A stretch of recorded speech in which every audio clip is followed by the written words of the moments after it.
En 1996, les autorités découvrirent une façon très inhabituelle pour un meurtrier de perpétrer un crime. John Pierce, enquêteur d'une compagnie d'assurance, se rendit chez Natraj Sukhwinder, un homme originaire de l'Inde. Pierce avait besoin d'informations supplémentaires avant de donner suite à une réclamation d'assurance vie. En descendant de voiture, il eut l'impression qu'il était déjà venu à cet endroit. Son client, Ranjit Kella, était mort quelques semaines plus tôt d'une crise cardiaque et il avait nommé Sukhwinder bénéficiaire de sa police d'assurance vie de $100 000. Chacun des deux hommes avait acheté une police d'assurance vie et ils s'étaient nommés l'un l'autre bénéficiaires de cette assurance advenant leur décès. Sukhwinder déclara à l'agent que Ranjit était son neveu et qu'il avait vécu chez lui.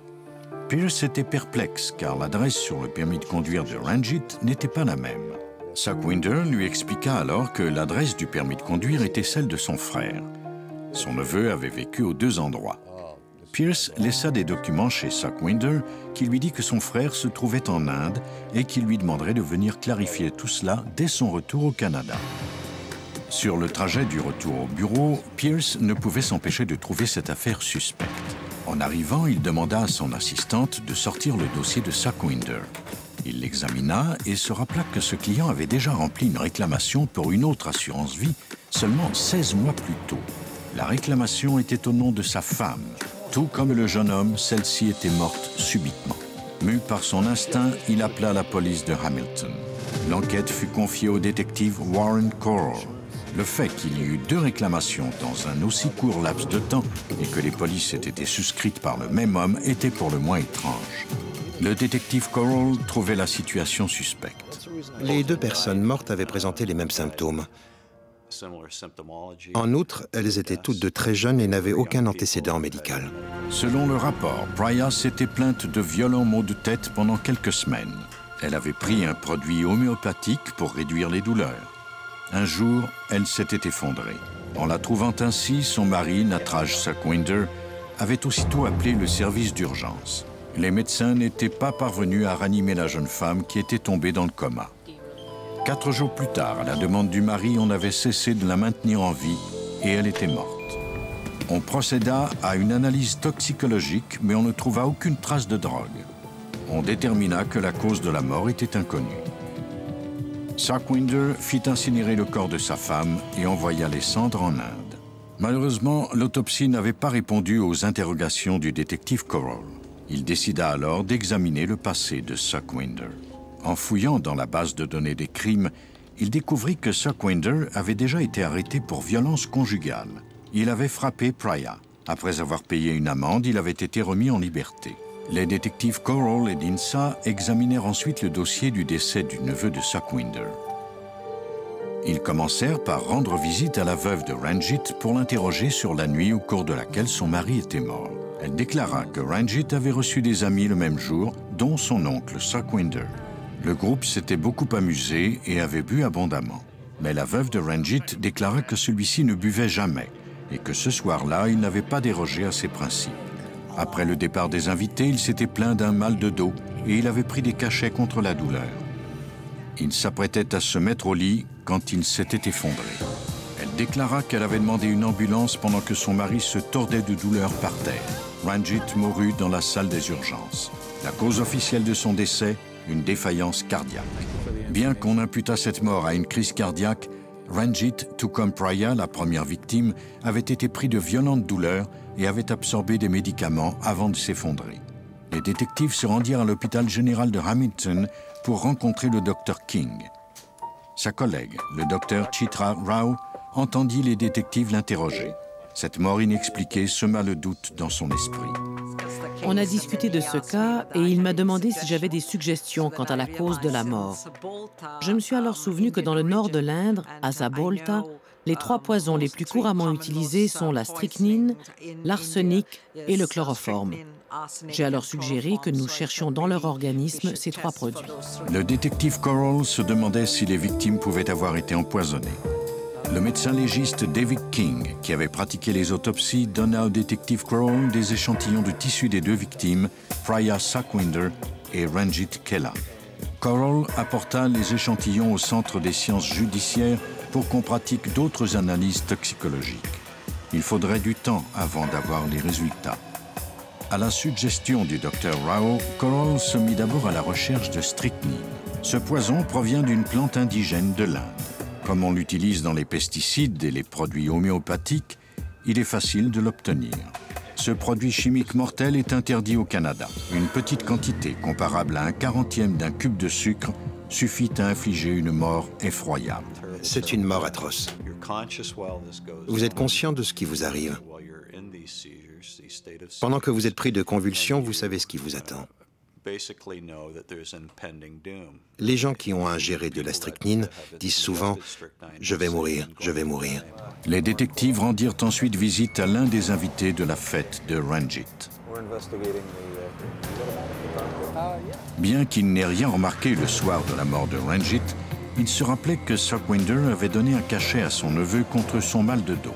Il déclara ensuite qu'une rumeur courait à l'effet que Sukhwinder était retourné en Inde après la mort de Priya et qu'il s'y était remarié. Et il fit une autre révélation étonnante. Il avait également entendu dire que sa dernière femme était morte à son tour, exactement comme Ranjit et Priya. Cet ami de Ranjit croyait que Sukhwinder avait touché l'assurance de l'autre épouse. 3 personnes étaient mortes. Il était facile de tirer des conclusions. Au Centre des sciences judiciaires, Joel Mayer examina les échantillons provenant des 2 victimes. King avait conservé des échantillons de sang de Ranjit, mais comme Priya était morte près de 18 mois plus tôt, il ne restait pas de sang, seulement des échantillons de tissu.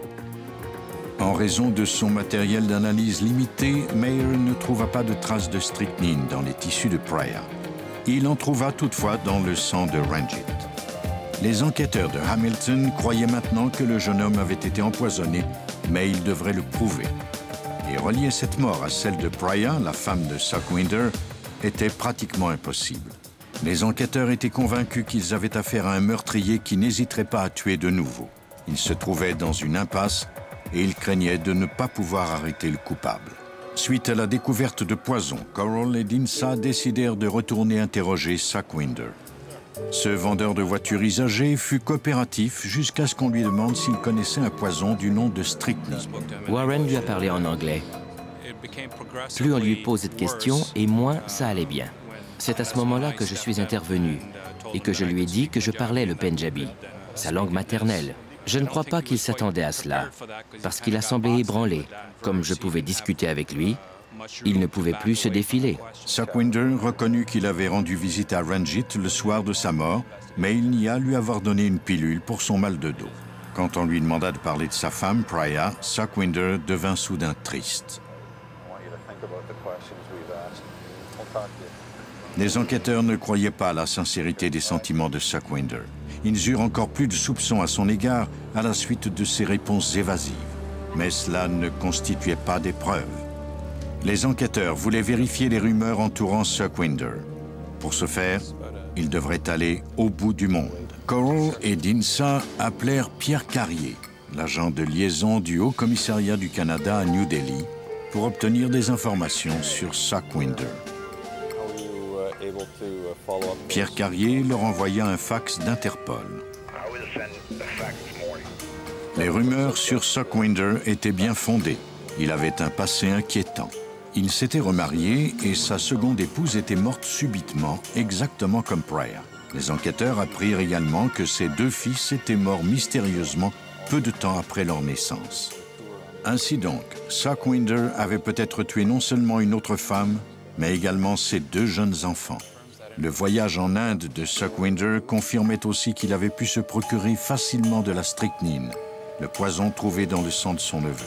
Pour Dinsa et Coral, il était impératif d'aller en Inde pour y recueillir davantage d'informations sur les décès des autres membres de la famille du suspect.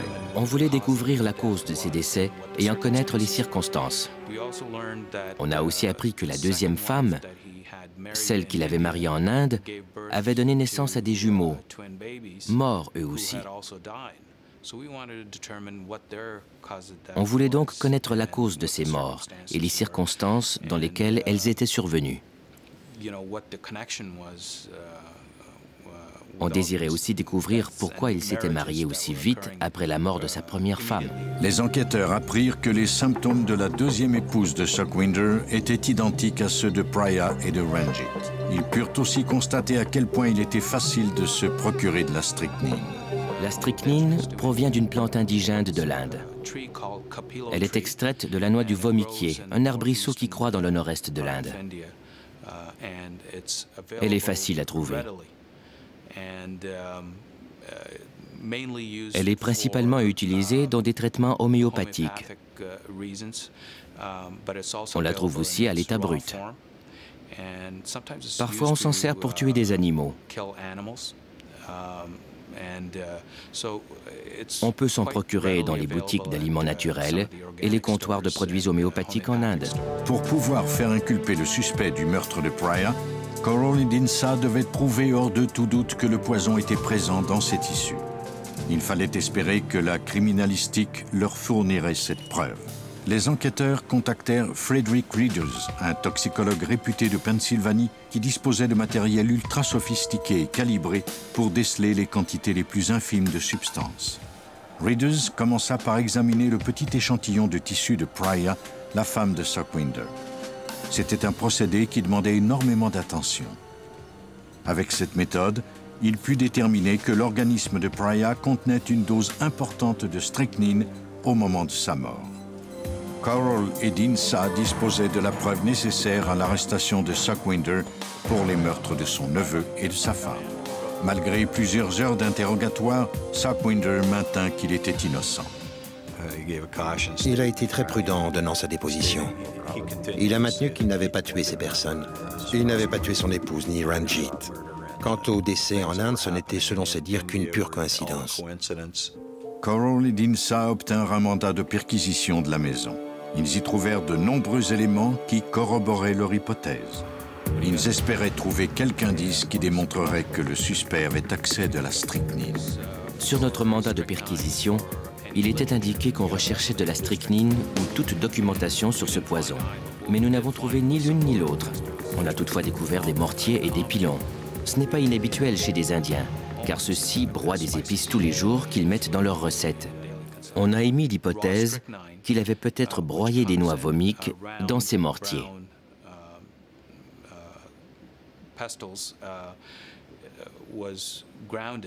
Ensuite, il avait mis la poudre obtenue dans des capsules de gélatine avant de les donner aux victimes.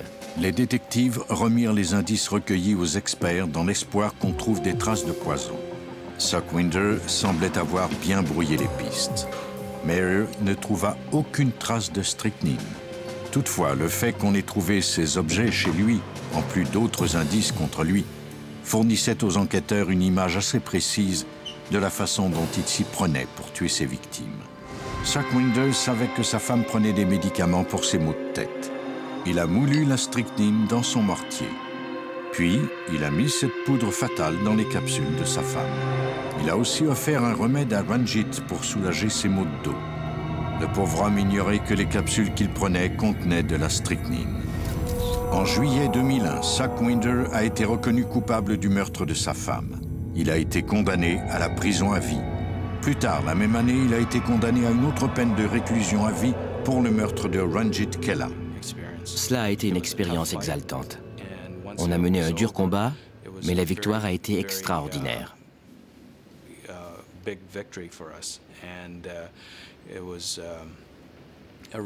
On était soulagés, bien sûr, parce qu'on avait eu de nombreux problèmes. Pendant toute l'enquête et aussi tout le procès, on était inquiets. Mais quand on a remporté cette cause, on a ressenti un immense soulagement. Et quand on a remporté la deuxième cause, on était fous de joie.